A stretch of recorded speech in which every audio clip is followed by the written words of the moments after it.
Assalamualaikum semua. Hari ni kita akan pergi ke Masjid Awad. Yeay. Sebelum mula, like, subscribe dan share. Kalau kawan dah tekan, kita akan mulakan video ni.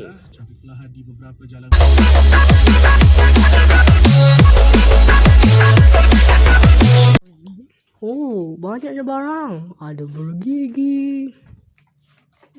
Apa lagi ya? Barang tandas dan lain-lain. Ada gak ni. Banyaknya barang dekat rumahnya, kawan-kawan. Ada tuala. Banyaknya tuala. Banyak color-color. Apa lagi kat sini ya? Benda ni. Banyaknya lah. Banyaknya. Macam nak beli rasa. Okey, kita akan pergi ke section mainan.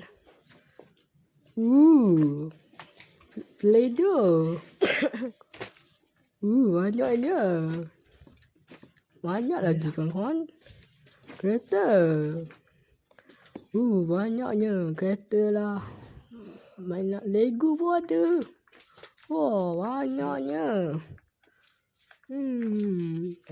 Mainan askar pun ada. Banyaknya. Mainan perempuan rumah pun ada. Lego Transformer pun ada. Transformer. Apa lagi ya? Banyaknya. Nak beli semua lah. Rubik's Cube ada gak? Lego. Banyaknya Lego. Ada Lego Jack. Ada Lego perempuan. Beli lah. Lego apa ni? Transformers. Kecilnya Transformers. Lori. Banyaknya. Beli yoyo ni lah. Kita pilih yoyo ni. Mainan pun ada. Bagus. Nampaknya. Ni. Fire bomber pun ada. Banyaknya. Okay. Kita pergi sini pula ya.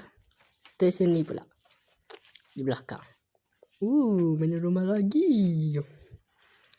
Banyaknya. Barang sama.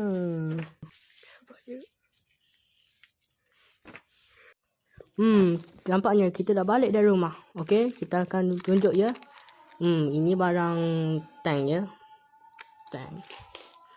Banyak lagi ni. Magnifying glasses. Angkasa hebat. Pen. Pen ni boleh tukar tak? Lampu. Laser. Hebat. Mainan monyet. Boleh tekan benda ni. Dah tupik dah dalam dia perut je. Dan selagi yoyo. Kita akan buka yoyo ya. Payahnya. Boleh pun. Okey, tengokkan yoyo ni.